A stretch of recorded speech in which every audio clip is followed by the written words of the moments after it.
So here we have the Ford Kuga Titanium X automatic on an 18 plate. I'm going to start off by showing you around the outside of the car, and then we'll hop in and run through some controls on the inside. But from the outside you can see it's a 5-door car with alloy wheels and tinted windows. Let's start off inside the boot and then work our way around the rest of the car from there. So the tailgate on this car will open electronically. You can press the button on the tailgate or you can use the key. 2 quick pushes of the button at the bottom there and the tailgate will open up for you. There's one other way of doing it, and that is to wave your foot. It's a gesture opening, but wave your foot underneath the rear bumper. There's a video showing how that works on our website, which is well worth checking out. As we approach the back of the car, you'll see we have reversing sensors, plenty of boot space as well, along with that 60/40 split folding rear seat. Okay, so we're just going to work our way back round to the front of the car now, and then we'll hop in and run through some controls on the inside. But now that we've done a full circle of it, you can see it's in great condition the whole way round. Just briefly before we climb in, I think it's what we're seeing the interior from this exterior point of view. You get full leather interior. The driver's seat is fully electrically adjustable, and there's plenty to run through on the dashboard, so let's hop in and we'll do that right now. Okay, so now that we're inside the car, we're going to start with the dials. On the left-hand side, we have the rev counter, and on the right-hand side, the speedometer.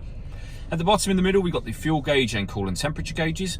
And then above that, you've got the main trip computer, which also includes the total miles on this car of 7,425.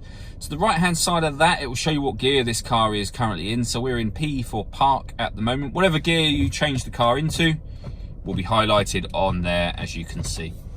The information above that can be changed using buttons on the steering wheel for various different pieces of fuel economy information. Or you can have a digital readout for the speedometer, as you can see. Backing out to the steering wheel, the buttons I was using just a moment ago are these ones here, beneath which we've got cruise control and speed limiter. On the right hand side we have stereo controls as well as voice activation for the phone, and then just behind the steering wheel we've got the minus paddle and the plus one on the other side.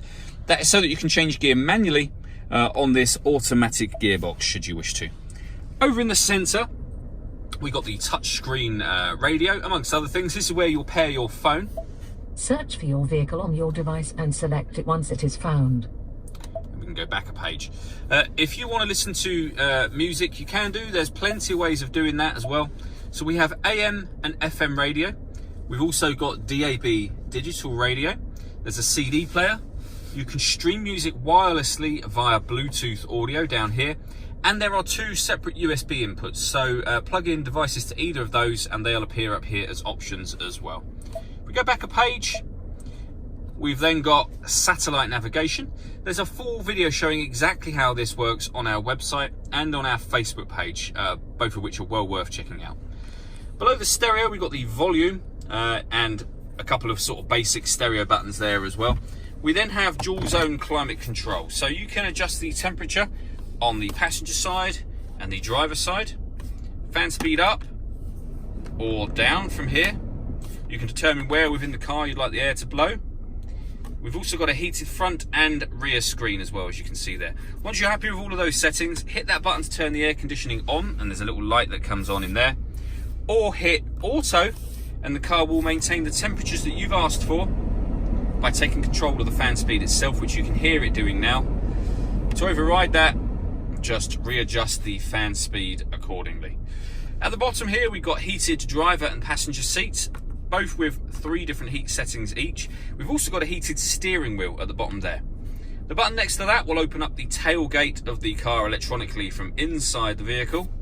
And then on the left here we have this button. So this turns off the stop and start.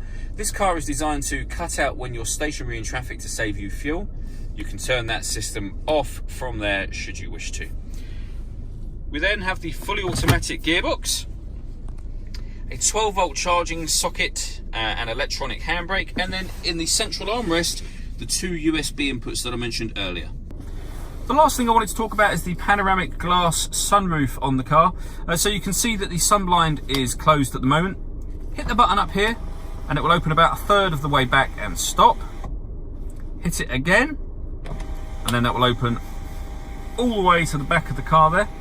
You can see obviously that lets in a huge amount of light, makes the cabin feel a lot bigger, but we also have a sunroof section, so the front section will slide open as well. All that leaves me to say is thank you for taking the time to watch this video. If you'd like to come and see the car in person and have a test drive, please feel free to call any of our MJA sites. We'd love to hear from you soon.